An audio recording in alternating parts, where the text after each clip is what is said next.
Assalamualaikum warahmatullahi wabarakatuh. Welcome back to my channel. Kamar Sato, bukan Kamar Soto.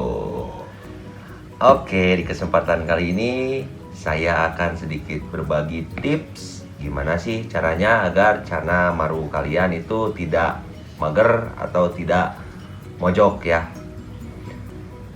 Sebelumnya juga saya pernah bikin konten gimana sih caranya menaikkan mental atau melatih mental untuk cana-cana maru kalian juga ya. Nah, untuk konten kali ini saya akan membahas kembali atau sedikit mengulas kembali gimana sih agar cana-cana maru kalian itu mempunyai mental yang bagus dan juga tidak menjadi ikan yang super malas. Tapi sebelum lanjut ke videonya, kalian klik tombol subscribe yang ada di bawah ini dan kalian jangan lupa aktifkan lonceng notifikasinya, karena satu subscribe kalian itu merupakan semangat lebih untuk kami dan membuat kami lebih semangat lagi untuk berkarya. Oke, langsung saja ke videonya. Gaskeun. Nah, oke bos, ini langsung aja di videonya. Sekarang di depan kita sudah ada cana yellow centarum yang posisinya sedang kuncup. Ini ikan yang udah lumayan lama kita keep juga, dan ini ikan tuh biasanya kuncup karena dia baru pindah tank ya. Dan ini saya mau berbagi tips aja gimana sih cara mengatasi ikan kuncup, khususnya ya ikan baru, mungkin ya bisa dibilangnya ikan yang baru kita beli atau ikan yang udah kita rawat lama tapi ikan itu tak kunjung dibilangnya tak kunjung aktif, malah sering diam di pojokan seperti ini. Dan ya seperti inilah bisa dilihatnya mode mager. Jadi ikannya kurang enak dilihat aja, soalnya kan untuk ikan cana sendiri yang kita harapkan itu ikan settle atau mondar-mandir menguasai tanknya. Ini kalau misalkan posisinya ikannya seperti ini ya gimana gitu, nggak enak ya, nggak enak dilihat emang. Oke, nah jadi untuk tipsnya nih saya akan sedikit berbagi saja untuk kalian yang bingung nih gimana nih cara mengatasi ikan-ikan yang sering kuncup atau sering mager seperti ini. Nah, kita bisa lakukan saja. Yang pertama itu, kalau untuk ikan baru ya, khususnya ikan baru, kita beri dia tempat yang tidak terlalu besar, atau bisa kita bilang tank yang lebarnya paling gede itu 3 kali lebar dari ikannya tersebut. 2,5 kali lah ya. 2,5 kali sampai 3 kali lah ya. Itu perbandingannya bebas aja mau seperti apa. Dan untuk kalau misalkan ikannya baru datang, kalian bisa menggunakan dulu daun ketapang. Nah, kenapa kalian harus gunakan daun ketapang? Karena fungsi dari daun ketapang tersebut itu untuk menstabilkan pH air. Jadi ikan kalian itu bisa lebih enak lah dengan suhu yang pas. Bukan suhu, Nah, pH ya, dengan pH yang pas. Jadi tidak ada yang namanya pH shock. pH shock. Nah, itu kalau di cana itu, bukan di cana sih, semua ikan ya, bisa dibilang semua ikan kebanyakan, karena untuk pH air di kita dan di pemilik utama itu tidak menutup kemungkinan itu tidak sama ya. Begitu, jadi kita bisa gunakan daun ketapang dulu untuk di airnya.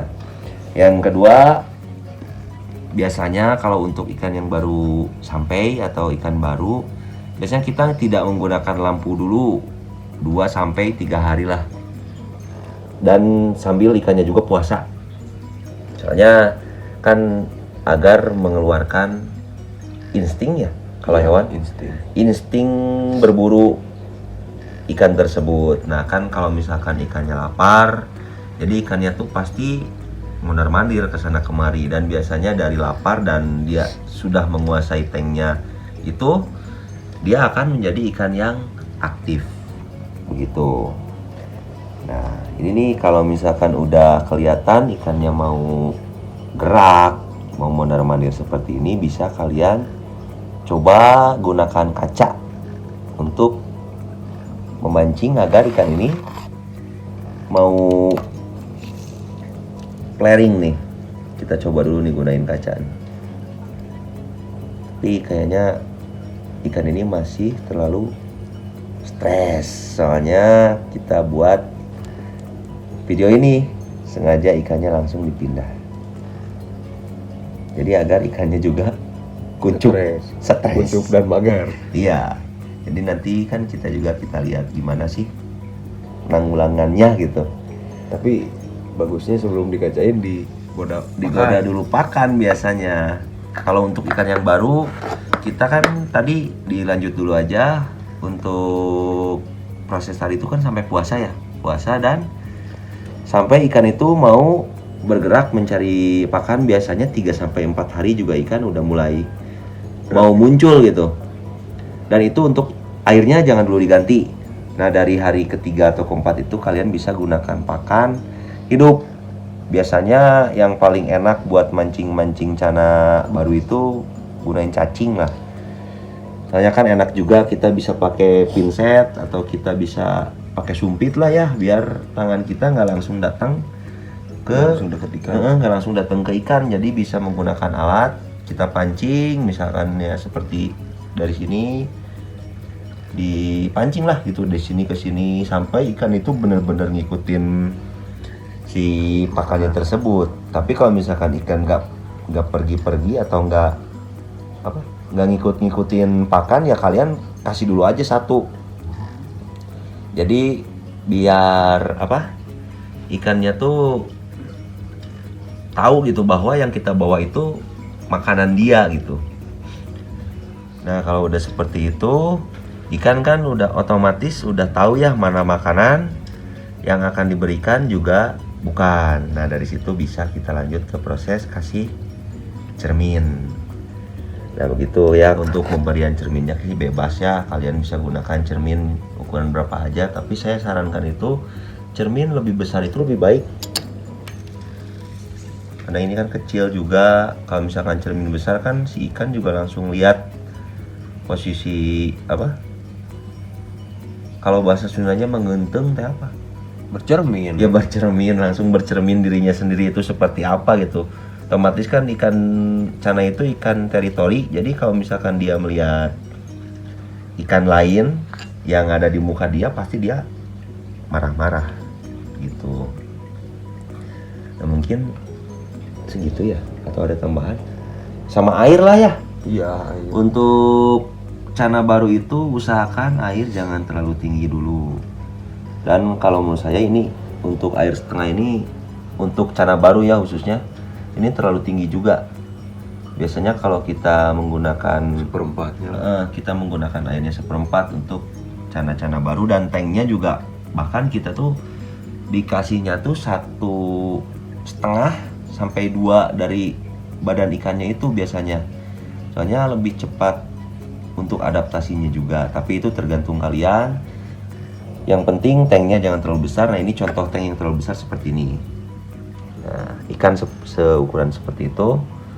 Tapi kita kasih tank yang ukuran 60. Harus 75 ya ini. Ya. Biasanya kita kalau untuk ukuran 15 seperti ini kita kasih ukuran yang 30, 20. Ada tambahan lagi, Bos? Nggak ada kayaknya. Cukup ya? Iya. Ya paling kalau untuk cana sih balik laginya Harus sering interaksi. harus sering interaksi juga gitu. Nah, gimana caranya agar kita bisa interaksi ya? Itu. Atau bisa coba juga pakai arus. Nah, tambahan satu lah. Nah, itu satu lagi ya, maksudnya tadi melanjutkan kata-kata saya, gimana caranya bisa interaksi ya dari puasa itu. Dari puasa kan dia itu lama-kelamaan tahu siapa yang akan memberi pakan dan kapan dia akan diberi pakan. Begitu. Dan untuk tambahannya kita bisa coba beri arus juga, karena untuk pemberian arus itu sangat-sangat bisa dibilangnya sangat-sangat efektif untuk membuat ikan cana itu menjadi cepat settle. Asal jangan kekencangan. Nah, begitu. Paling untuk tipsnya segitu aja. Nanti kita lihat ikan ini kalau udah settle. Oke? Nah, ini nih untuk penampakan ikannya setelah berapa menit berarti dari bikin konten Iya. itu. Barusan di off lah, langsung dipukul-pukul Ya. langsung mau dia. Ya segitulah, ini karena ikannya juga emang udah settle, cuman saya maksudnya berbagi tips aja. Gimana sih, kemarin kan pada bingung juga kenapa ikan cana saya tuh pada mager gitu. Nah ini paling yang kami lakukan itu seperti ini. Ya setelah ikan mau digoda pakai tangan, kalau khususnya untuk maru ya, ini saya sendiri gitu, saya pribadi untuk maru biasanya saya udah dari kaca ya ke tangan. Tuh. Dan jangan lupa kita beri sedikit pukulan. Untuk maru ya Pia. Untuk auranti sih jangan, soalnya kalau untuk maru itu biasa saya pukul di muka karena flaringnya ya di depan aja gini tuh. Iya, dia nggak flaring nyamping kayak putra. Kalau putra atau auranti kan biasanya sampai minggir-minggir ya. Nah biasanya kalau untuk minggir-minggir ya kita pukulnya jangan di muka. Kita biasakan pukul di ekor. Nah ini nih tuh. Kalau udah seperti ini ya udah kita tinggalin juga. Udah sih ikannya ya kembali ke asalnya aja. Settle lagi emang untuk ikan yang ini kan emang dasarnya udah settle gitu. Tuh.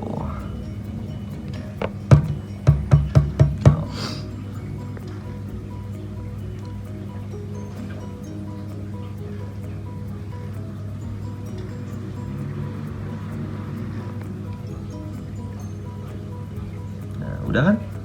Cukup sepertinya? Cukup. Baiklah, kalau sudah cukup, sepertinya informasi yang kita berikan cukup sekian saja. Semoga informasinya membantu, dan apabila ada kekurangan kata kita mohon maaf, dan apabila ada tambahan atau saran kita sangat tunggu di kolom komentar, karena saran kalian itu sangat penting untuk perkembangan channel kami dan untuk informasi juga. Karena informasi yang kita dapat akan kita informasikan kembali untuk kalian. Pokoknya jangan lupa di subscribe, di komen, dan di like channel Kamar Sato, bukan Kamar Soto.